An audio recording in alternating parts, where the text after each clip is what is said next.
अनंतिकोटि ब्रह्मांड नायक राजाधिराज योगी राज परब्रह्म श्री सच्चिदानंद सद्गुरु साईनाथ महाराज की जय। नमस्कार दोस्तों, जय साईं राम, जय श्री कृष्णा, राधे राधे। आज हम पढ़ेंगे अध्याय 34। आज के अध्याय में हम पढ़ेंगे उदी की महिमा भाग 2। डॉक्टर का भतीजा, डॉक्टर पिल्ले, श्यामा की भाभी, ईरानी कन्या, हरदा के महानुभाव और बंबई की महिला की प्रसव पीड़ा। नंबर 1, डॉक्टर का भतीजा।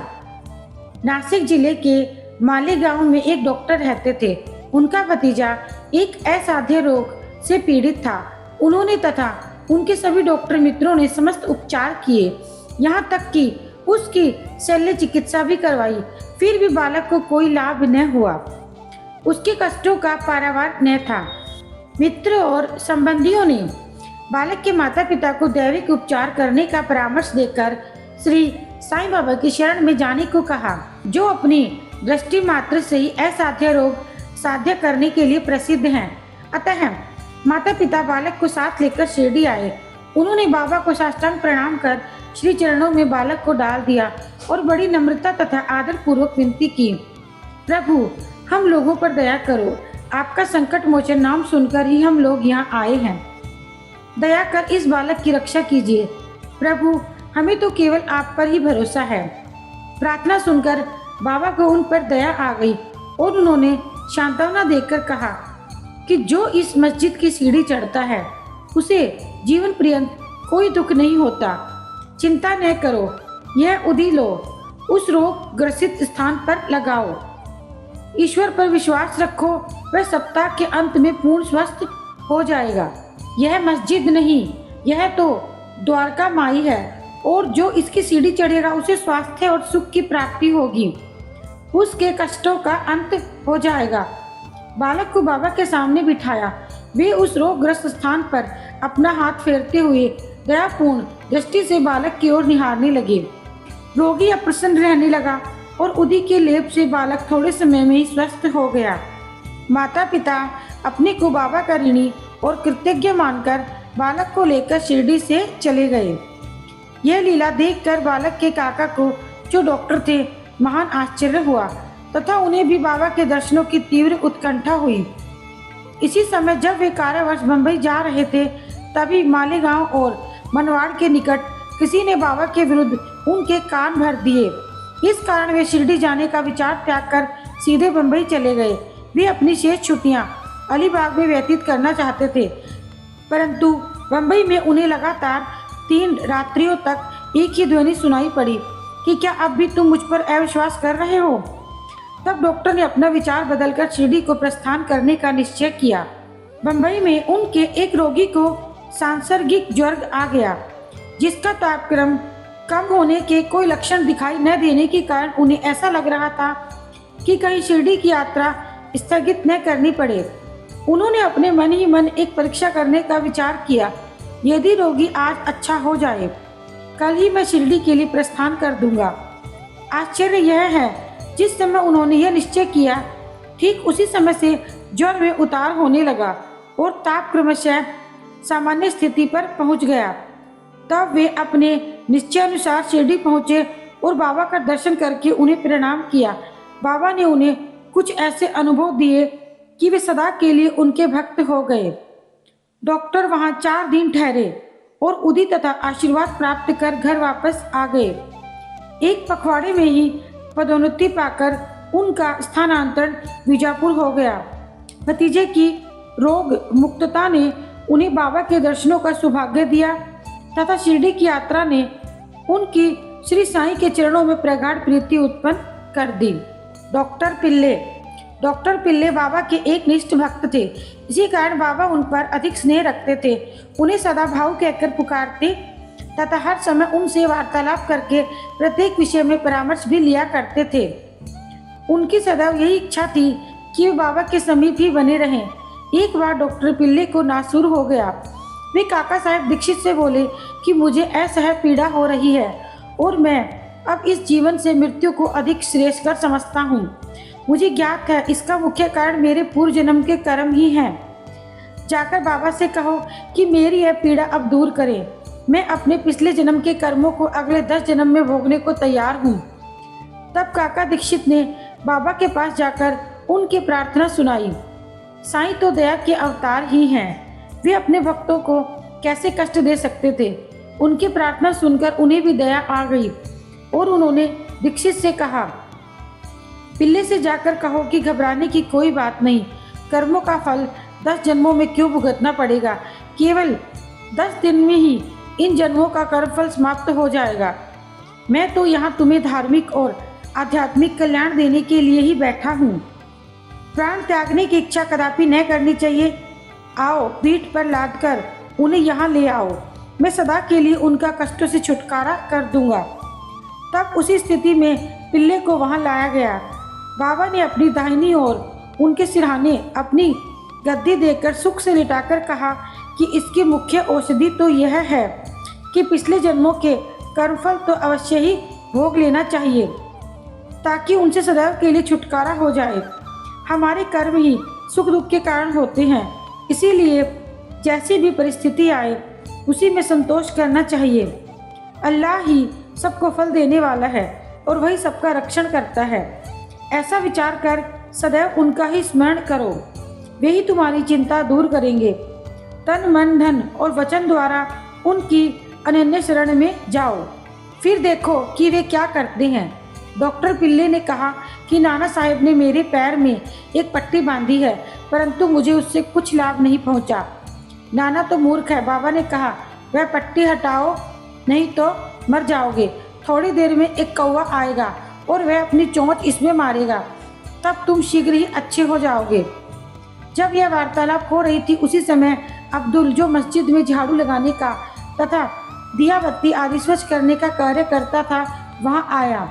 जब वह वहाँ दिया बत्ती स्वच्छ कर रहा था तो अचानक ही उसका पैर डॉक्टर पिल्ले के नासूर वाले पैर पर जा पड़ा।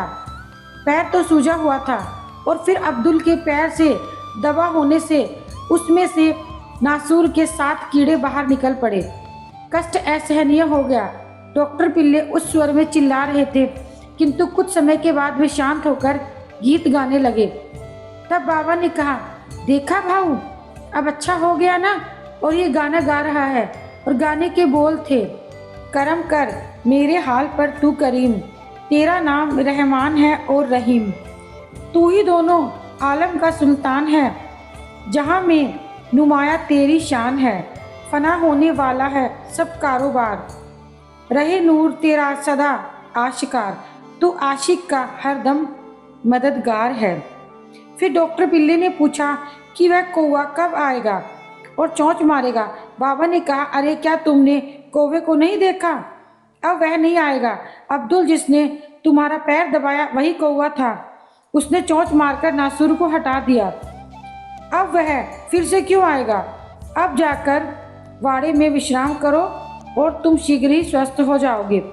उदी लगाने और पानी के साथ पीने से बिना किसी औषधि या चिकित्सा के वे 10 दिनों में ही निरोग हो गए, जैसा कि बाबा ने उनसे कहा था। नंबर 3, श्यामा के छोटे भाई की पत्नी। सांवली विहीर के समीप श्यामा के छोटे भाई बापाजी रहते थे। एक बार उनकी पत्नी को गिल्टियों वाला प्लेग हो गया। उसे ज्वर हो आया और उसकी जांघ में प्लेग की 2 गिल्टियां निकल आई। बापाजी दौड़कर श्यामा के पास आए और सहायता के लिए चलने को कहा। श्यामा भयभीत हो उठे। उन्होंने सदैव की भांति बाबा के पास जाकर उन्हें नमस्कार किया और सहायता के लिए उनसे प्रार्थना की तथा भाई के घर जाने की अनुमति मांगी। बाबा ने कहा, इतनी रात्रि व्यतीत हो चुकी है, अब इस समय तुम कहाँ जाओगे? केवल उदी ही भेज दो। ज्वर और गिल्टी की चिंता क्यों करते हो? भगवान तो अपने पिता और स्वामी हैं, वह शीघ्र ही स्वस्थ हो जाएगी। अभी मत जाओ, प्रातःकाल जाना, शीघ्र ही लौट आना। श्यामा को तो उस मृत संजीवनी उदी पर पूर्ण विश्वास था। उसे ले जाकर उसके भाई ने थोड़ी सी उदी गिल्टी और माथे पर लगाई और कुछ जल में घोलकर रोगी को पिला दी। जैसे ही उसका सेवन किया वैसे ही पसीना प्रवाहित होने लगा, ज्वर मंद पड़ गया और रोगी प्रगाढ़ निद्रा में निमग्न हो गया। दूसरे दिन बापा जी ने अपनी पत्नी को स्वस्थ देखकर बड़ा आश्चर्य प्रकट किया। न तो ज्वर है और न ही गिल्टी का कोई चिन्ह। दूसरे दिन जब श्यामा बाबा की आज्ञा प्राप्त कर वहां पहुंचे तो अपने भाई की स्त्री को चाय बनाते देखकर उन्हें बड़ा आश्चर्य हुआ। अपने भाई से पूछताछ करने पर उन्हें पता चला कि बाबा की उदी ने एक रात्रि में ही रोग को समूल नष्ट कर दिया। तब श्यामा को बाबा के शब्दों का मर्म समझ में आया कि प्रातःकाल जाओ और शीघ्र लौटकर आओ। चाय पीकर श्यामा लौट आया और बाबा को प्रणाम करने के पश्चात कहने लगा, देवा, ये क्या नाटक है? पहले बवंडर उठाकर हमें अशांत कर देते हो, फिर हमारी शीघ्र सहायता कर सब ठीक ठाक कर देते हो।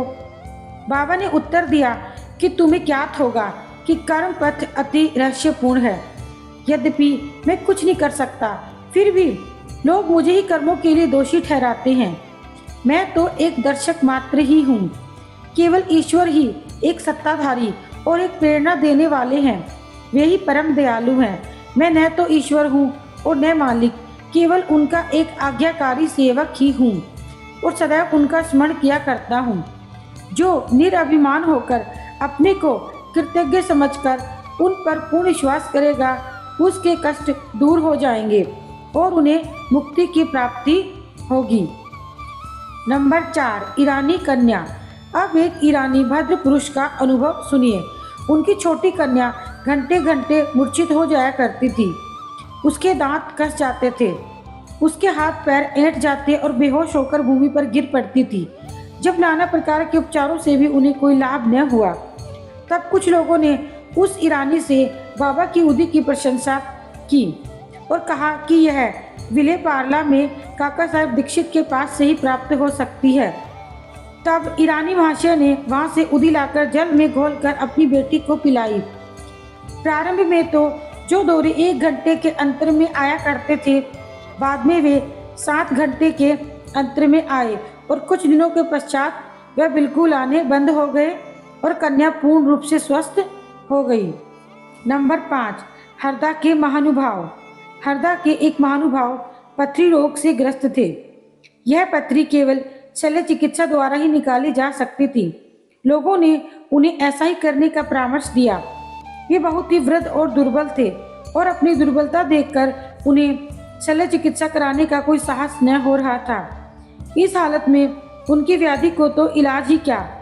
इसी समय नगर के इनामदार भी वहां आए हुए थे, जो बाबा के परम भक्त थे तथा उनके पास उदी भी थी।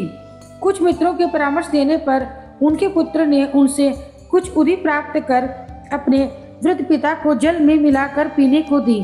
केवल 5 मिनट में ही उदी के पेट में जाते ही पथरी मूत्रेंद्रिय के द्वार से बाहर निकल गई और वह वृद्ध शीघ्र ही स्वस्थ हो गया। नंबर 6, बंबई की महिला की प्रसव पीड़ा। बंबई की कायस्थ प्रभु जाति की एक महिला को प्रसव काल में असहनीय वेदना हुआ करती थी। जब वह गर्भवती हो जाती तो बहुत घबराती थी। इसके उपचारार्थ संत श्री राम मारुति ने उसके पति को सुझाव दिया, यदि इस पीड़ा से मुक्ति चाहते हो तो अपनी पत्नी को शिरडी ले जाओ। पुनः जब उनकी स्त्री गर्भवती हुई तो वे दोनों पति पत्नी शिरडी आए और वहाँ कुछ मास ठहरे। वे बाबा की नित्य सेवा करने लगे। उन्हें बाबा के सत्संग का भी बहुत लाभ हुआ। कुछ दिनों के पश्चात जब प्रसव काल समीप आया, तब सदैव की भांति गर्भाशय के द्वार में रुकावट के साथ अधिक वेदना होने लगी। उनकी समझ में नहीं आया कि अब क्या करना चाहिए। थोड़ी ही देर में एक पड़ोसन आई और उसने मन ही मन बाबा से सहायता की प्रार्थना कर जल में उदी मिलाकर उसे पीने को दी। तब केवल 5 मिनट में ही बिना किसी कष्ट के प्रसव हो गया। बालक तो अपने भाग्यानुसार ही उत्पन्न हुआ, परंतु उसकी माँ की पीड़ा और कष्ट सदा के लिए दूर हो गए। वे अपने आप को बाबा का बड़ा कृतज्ञ समझने लगे और जीवन पर्यंत उनके आभारी बने रहे। और इसी के साथ यह अध्याय यहीं समाप्त होता है। जय साईं राम।